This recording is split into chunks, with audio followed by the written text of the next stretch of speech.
Cześć, dziś naostrzymy sobie japońską brzytwę. To jest brzytwa robiona na wzór Hoshi Tombo 8000, ale to nie jest Hoshi Tombo, ma taki znaczek jakby ptaka. Jeszcze nie rozpoznałem dokładnie jaka to jest brzytwa, jaki to jest producent. Bardzo ciekawa, bardzo długi tutaj ogon. Jest to brzytwa o szlifie symetrycznym, więc to mimo, że jest japońska i kształtem przypomina, to nie jest to kamisori. Ja okleję sobie grzbiet brzytwy taśmą, a w międzyczasie zobaczymy, jak wygląda krawędź tnąca teraz pod mikroskopem. Pod mikroskopem widzimy, że krawędzi tnącej właściwie nie ma. Jest to spowodowane tym, że brzytwa miała nalot rdzawy i była oczyszczona. No i zaczynamy od wyprowadzenia krawędzi tnącej na kamieniu Naniwa Chaucera 1000.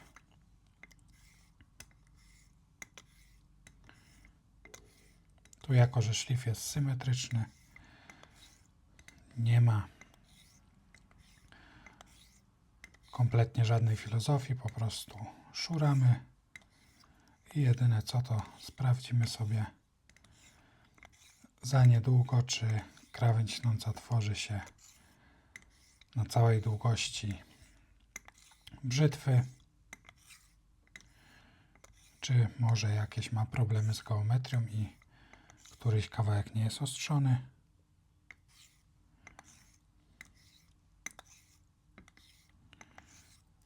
Mógłbym to sobie zrobić mazakiem, ale w tym wypadku, jak brzytwa była czyszczona, odnawiana przeze mnie, krawędzi tnącej tutaj żadnej nie ma, więc to jaka krawędź tnąca teraz się będzie pojawiać, od razu będzie widoczne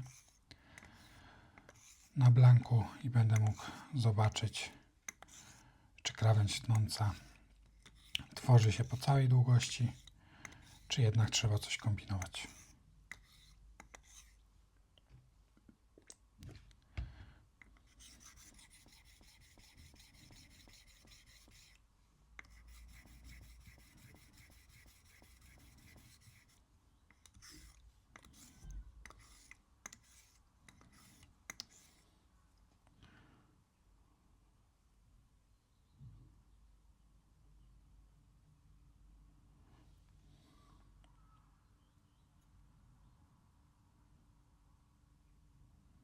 Zaczyna się coś pojawiać, chyba po całej długości, ale jeszcze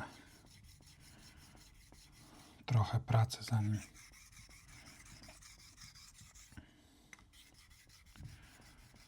krawędź się utworzy. A jeszcze dla pewności zresetujemy sobie. Nie wyczułem przy resetowaniu żadnych nierówności na krawędzi tnącej, to bardzo dobrze. Znaczy, że nie ma tam jakichś wyszczerbień, które byłyby odczuwalne.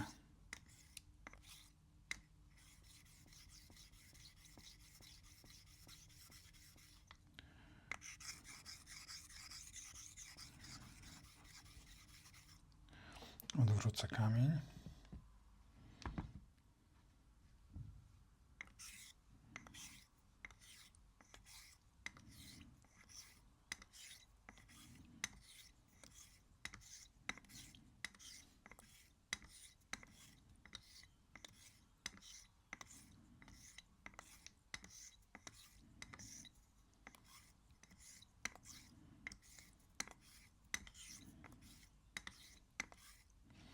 Sprawdzę na kciuku, czy coś zaczęło chytać.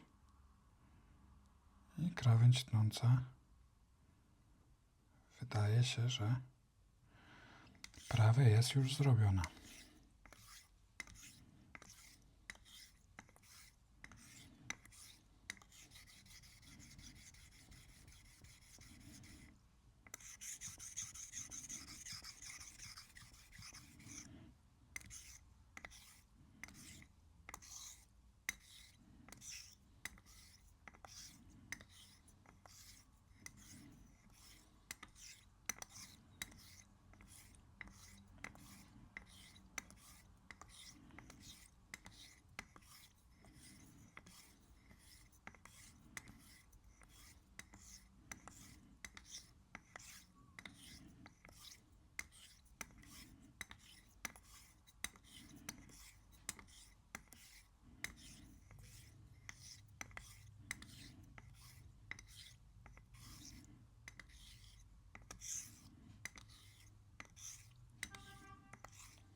Jeszcze raz sprawdzę na kciuku, czy się zatrzymuje.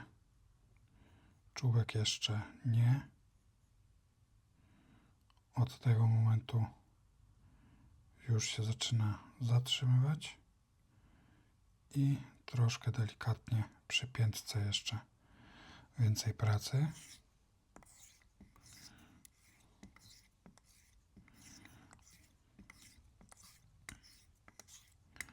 Popracujemy mocniej nad czubkiem i piętką.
I jeszcze raz. Tu już się na czubku zatrzymuje.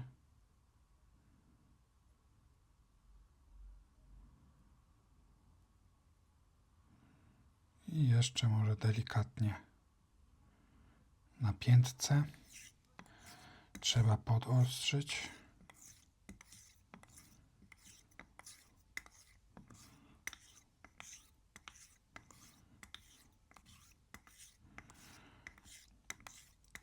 Oczywiście sprawdzanie pod paznokciem to tylko takie zgrubne sprawdzanie, jak już pokazywałem wielokrotnie na filmach. Brzytwa potrafi zatrzymywać się na paznokciu, a jednocześnie krawędź tnąca nie być wyprowadzona. Będę jeszcze sprawdzał pod mikroskopem oraz po kamieniu 1000. Już taka brzytwa z poprawnie wyprowadzoną krawędzią powinna golić włosy przy skórze, czyli przy samej skórze z lekkim dociskiem, jak przejedziemy brzytwą po ręce, to powinna już spokojnie golić włosy.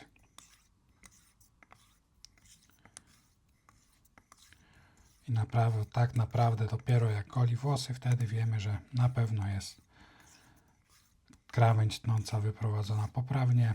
Dopóki nie goli włosów, to choćby na paznokciu stawała dęba, choćby pod mikroskopem wyglądała elegancko, no to skoro przyrząd służy do golenia i tych włosów nie goli, to jeszcze nie jest poprawnie naostrzony. Więc zawsze jednak starajmy się sprawdzać na włosach naostrzenie brzytwy, bo ostrzymy ją po to, żeby ciąć włosy, a nie pomidory czy inne rzeczy, które używamy często do sprawdzania. Oczywiście przy wprawie można wywnioskować coś z tego, jak brzytwa kroi cokolwiek, bo im będzie ostrzejsza, tym będzie łatwiej wchodzić w jakikolwiek materiał, o ile jest on większy niż stal, z której jest zrobiona. Ale przyrząd służy do ścinania włosów, więc moim zdaniem powinniśmy patrzeć, jak to ścina włosy i na tej podstawie uznawać, czy coś jest zrobione, czy jeszcze wymaga pracy.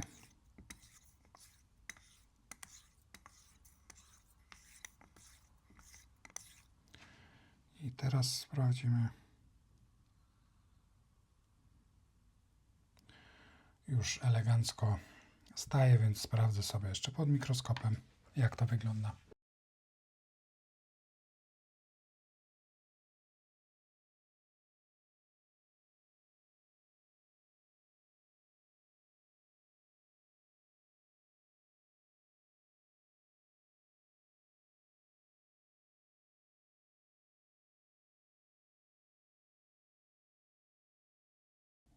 Krawędź tnąca wyprowadzona. Teraz jeszcze zanim przejdę na kamienie naturalne, to wypoleruję lekko krawędź na kamieniu Naniwa Hayabusa o gradacji 4000. Po to, aby później już na naturalnych kamieniach mieć dużo mniej pracy. Kamienie syntetyczne bardzo szybko działają, więc przyspieszają tutaj mocno pracę na tej średniej gradacji. Oczywiście wyprowadzenie krawędzi na kamieniach syntetycznych też jest dużo prostsze i bardziej przewidywalne niż na kamieniach naturalnych, stąd ja to zawsze w ten sposób robię. I bardzo często też właśnie zanim przejdę na polerowanie na średniej gradacji na kamieniach naturalnych, to wstępnie wypoleruję taką krawędź tnącą także na kamieniu syntetycznym o gradacji 3000 albo 4000, jak w tym przypadku.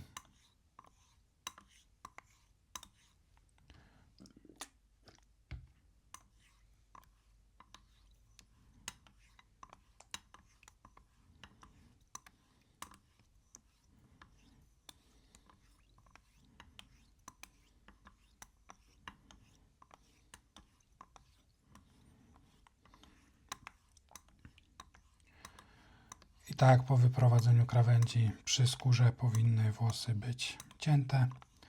Tak już po takim kamieniu 4000 te włosy powinny być bardzo prosto przy skórze ścinane, golone, a już nawet powinno się dać je ścinać delikatnie nad skórą.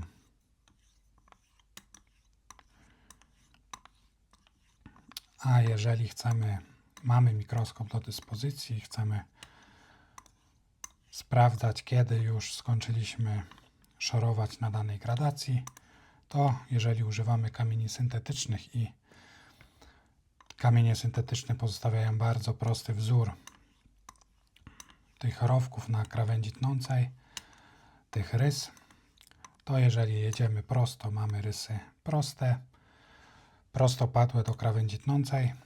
Jeżeli zmienimy kąt na taki, to będą one pod kątem 45 stopni i w taki sposób na przykład na kamieniu 1000 możemy jeździć sobie prosto, a przechodząc na kolejny kamień jeździć pod lekkim kątem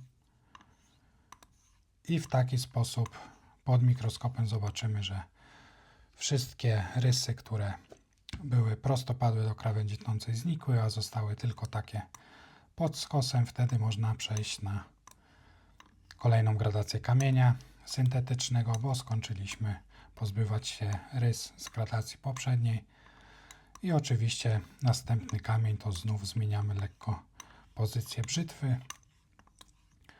Na kamieniu w ten sposób rysy znów będą biegły inaczej i będziemy pod mikroskopem mogli sprawdzić, kiedy wszystkie rysy z poprzedniej gradacji zniknęły, tym samym kończąc ostrzenie właśnie na gradacji, na której się będziemy aktualnie znajdować i będziemy mogli przechodzić dalej, wiedząc, że cała robota została poprawnie wykonana.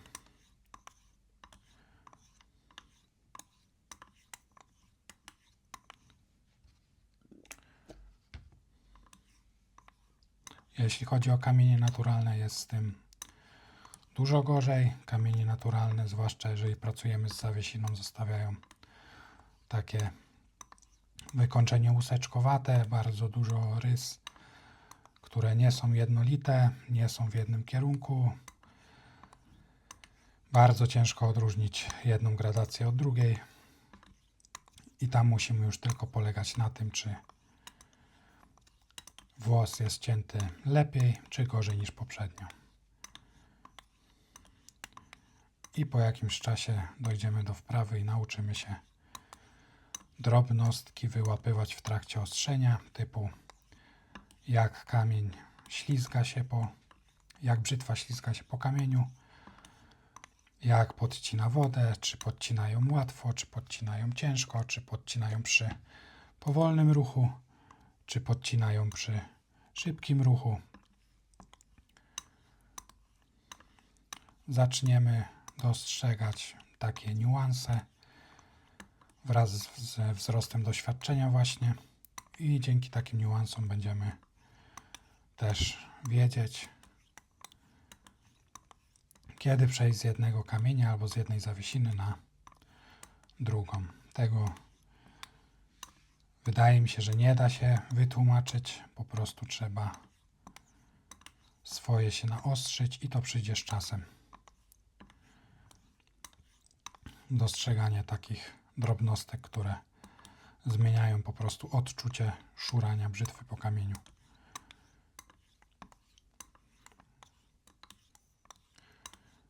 I wiele osób to różnie też czuje, więc to jest nie do przekazania moim zdaniem. Nawet na jakichś warsztatach na żywo ciężko by to było przekazać. Po prostu każdy musi swoje się wyszurać i zacząć zauważać jakieś drobnostki, niuanse w tym, jak zmienia się ten sposób szurania, czy odczucia przy szuraniu w trakcie pracy. Na jej początku są trochę inne, na środku są trochę inne oraz jak już kończymy pracę z danym kamieniem, to też będą inne. I to się właśnie nazywa i nauka ostrzenia, i poznawanie kamienia. Bo w kamieniach naturalnych każda zawiesina będzie działać inaczej, więc w taki sposób też poznajemy kamień, jak ta zawiesina pracuje z czasem, jak po minucie, 2, 5, 10 zawiesina zachowuje się na kamieniu, jakie odczucia daje przy ostrzeniu, czy jest coraz gładziej, czy jest tak samo. To wszystko są rzeczy, na które zaczniemy zwracać uwagę wraz z godzinami przesiedzianymi przy ostrzeniu.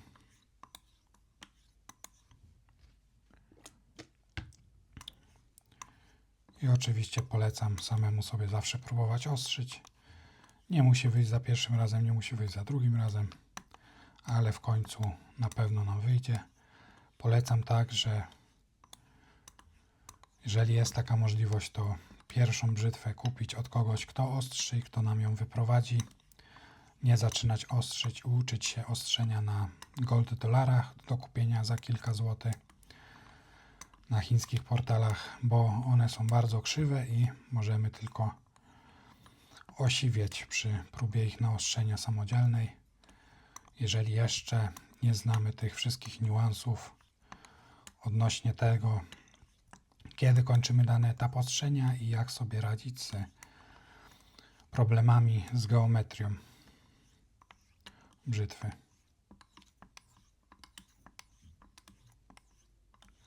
Tu już przesiedziałem chyba wystarczająco długo na tym kamieniu. Jeszcze trochę ruchów grzbietem do przodu.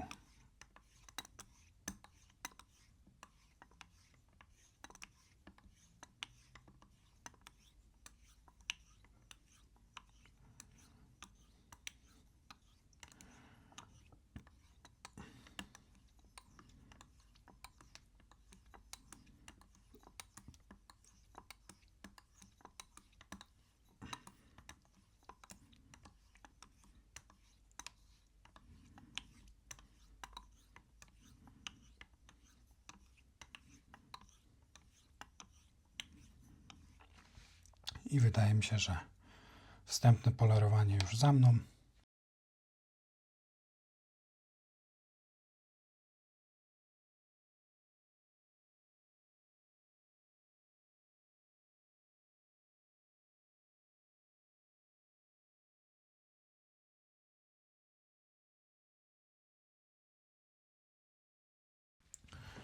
Brzytwa już bardzo dobrze naostrzona właściwie. Świetnie tnie włosy. Teraz przejdę do konwersji już na kamień naturalny. Tu jest kamień japoński Higashiyama. Z tego co wiem, to nie są już wydobywane. Oprócz Nakayama Maruk, które posiadam, to jest to mój najlepszy Ginat. Nie jest on super twardy, to jest twardość 4 albo 4,5 w tej japońskiej skali, ale po prostu niesamowicie dobrze wykańcza brzytwy na samej wodzie. No, Ciężko o drugi taki kamień tak dobry, ze świetnym feedbackiem i właśnie tak bardzo dobrze wykańczającym brzytwy. Mam sporo kamieni, ale oprócz Maruk to każdy wydaje mi się, że będzie gorszy od właśnie tego. Mogą być podobne, ale nie wydaje mi się, żeby jakikolwiek był lepszy. Zrobię tutaj zawiesinę z Tsushimy. Na nim kamień Tsushima jest bardzo miękki, więc bez problemu zawiesina się tutaj powinna nam wytworzyć. I w taki sposób przekonwertujemy już tą krawędź z syntetycznej na krawędź po kamieniu japońskim, a potem jeszcze wykończymy sobie z Tomonagurą od Nakayamy oraz na samej wodzie już.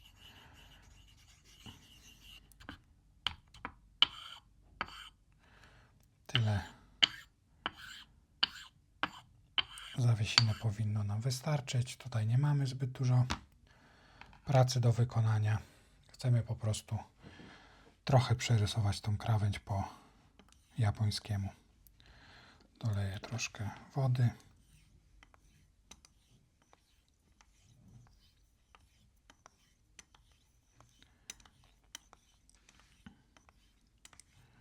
No i świetne. Jeżeli chodzi właśnie o uczucie przy ostrzeniu, no to ten kamień tutaj jest nie do podrobienia. Świetne, takie jedwabiste, a jednocześnie jeszcze lekko twardawe.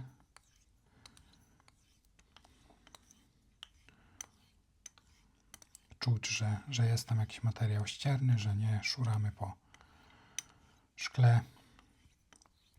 Ja bardzo takie właśnie kamienie lubię, bo te super twarde to już jeździ się po nich jak po szkle i nie ma w tym jakiejś takiej przyjemności oraz dużo ciężej wyczuć, że coś się z tą brzytwą stało.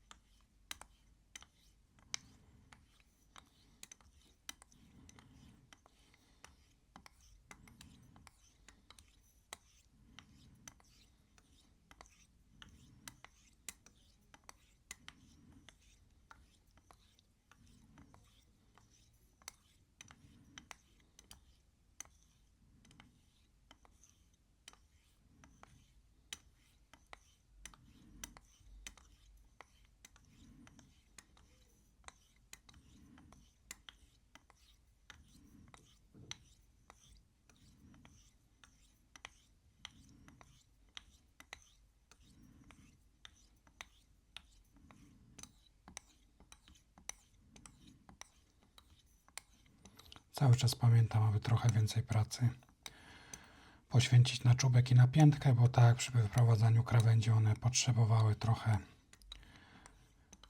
więcej pracy. Tak samo na każdym teraz etapie muszę zwracać uwagę, czy na pewno są ostrzone.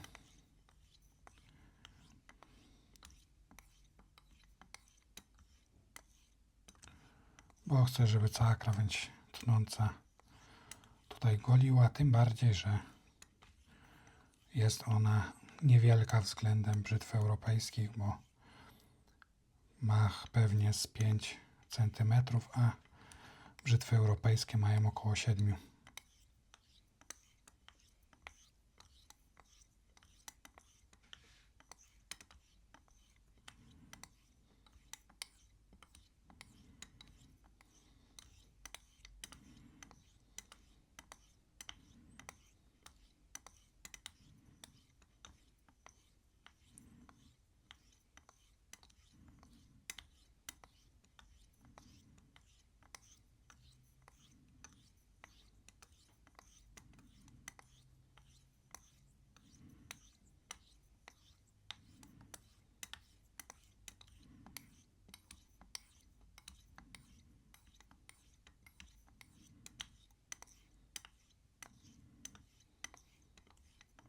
Wydaje mi się, że tutaj już wystarczy.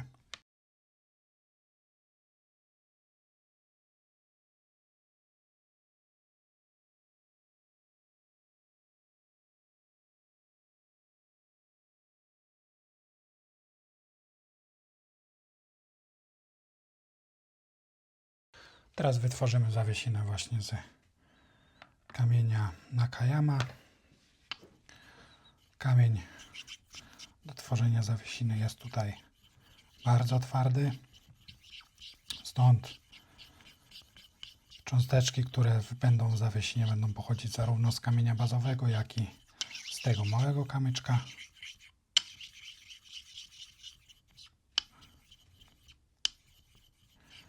I powinniśmy już być w stanie na takiej zawiesinie świetnie wykończyć brzytwę.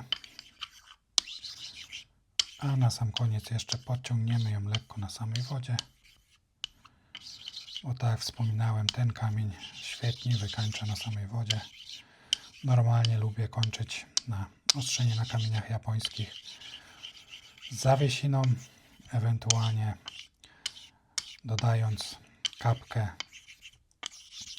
mydła, aby zagęścić tą zawiesinę, ale na tym kamieniu najlepsze efekty uzyskuję, jak kończę na samej wodzie. Więc zawsze trzeba metodę też dobierać do kamienia i kamienia się nauczyć. Dobrze.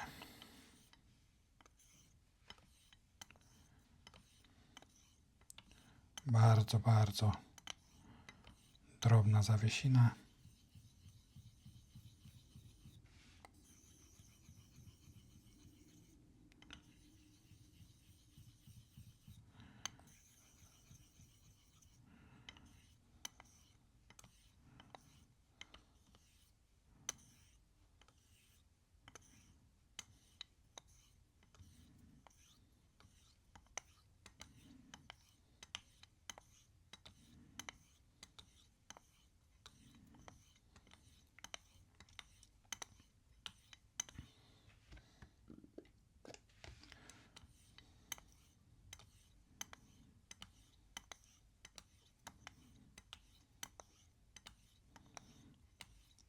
Brzytwa jest bardzo twarda, bardzo twardą stal ma. Doświadczyłem tego czyszcząc ją i pozbywając się większości rdzy, jaka na niej była. Strasznie wolno to szło. W porównaniu z brzytwami europejskimi, no to brzytwy europejskie można powiedzieć, że są ulepione z plasteliny przy tym, co można doświadczyć czyszcząc, czy właśnie polerując brzytwy japońskie. Większość brzytw japońskich czy kamisori, które są z tak twardych stali, nieraz robione albo hartowane do takich wartości, że naprawdę bardzo ciężko później zeszlifować tą stal. Ale dzięki temu oczywiście krawędź, jaką na nich zrobimy, będzie się trzymać dłużej niż na brzytwach zahartowanych do mniejszych wartości.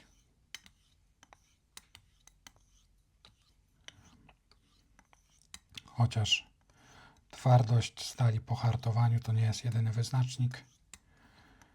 Jeżeli chodzi o ścieranie się materiału, czy o retencję właśnie krawędzi tnącej, o tym już wspominałem, ostrząc którąś z brzytw ze stali nierdzewnych, że właśnie stala nierdzewna jest przeważnie hartowana do mniejszych wartości niż stal węglowa, a mimo to krawędź pozostaje ostra dłużej. Więc nie tylko twardość stali ma znaczenie, ale właśnie jej skład, tego jak się węgliki w niej rozkładają i tego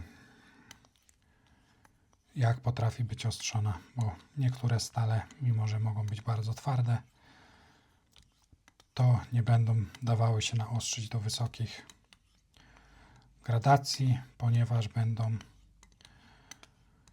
się wyrywać kawałki stali z krawędzi, kiedy ona będzie już bardzo cienka. Tak się też zdarza, nie każda brzytwa każdą krawędź uciągnie z każdego kamienia.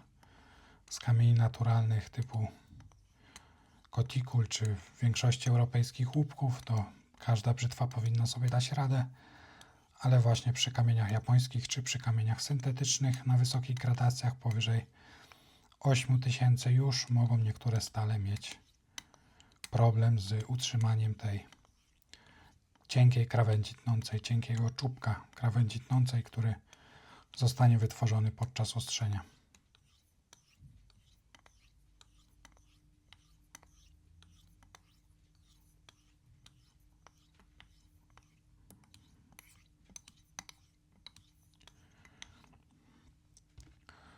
Dobrze, postaram się.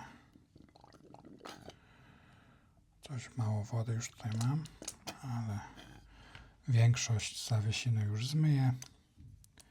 I może już na samej wodzie tak nie będę kończył, tylko właśnie na takiej właściwie samej wodzie z jakimiś resztkami przerobionej zawiesiny. I to będzie ostatni etap ostrzenia tej brzytwy.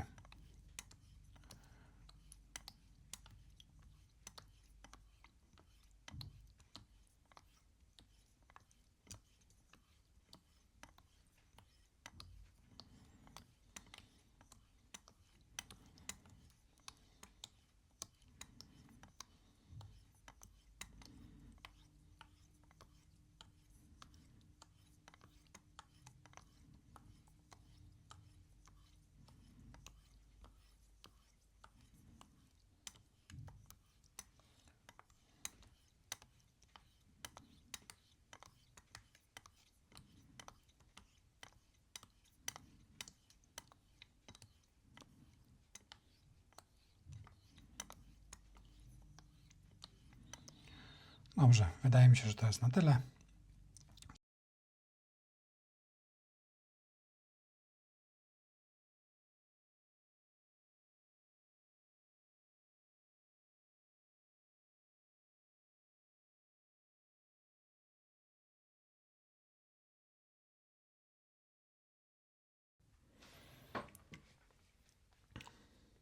No i zostało teraz porządne przewecowanie.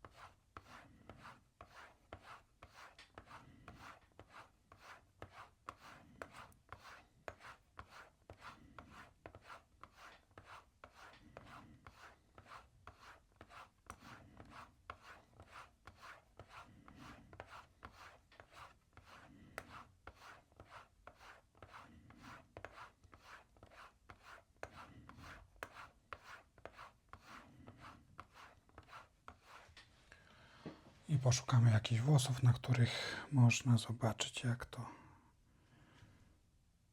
tnie.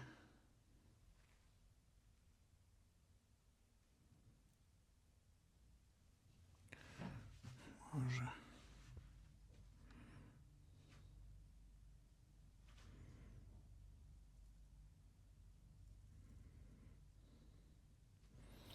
Może nie słychać, ale widać, że bez problemu ona wszystko zbiera.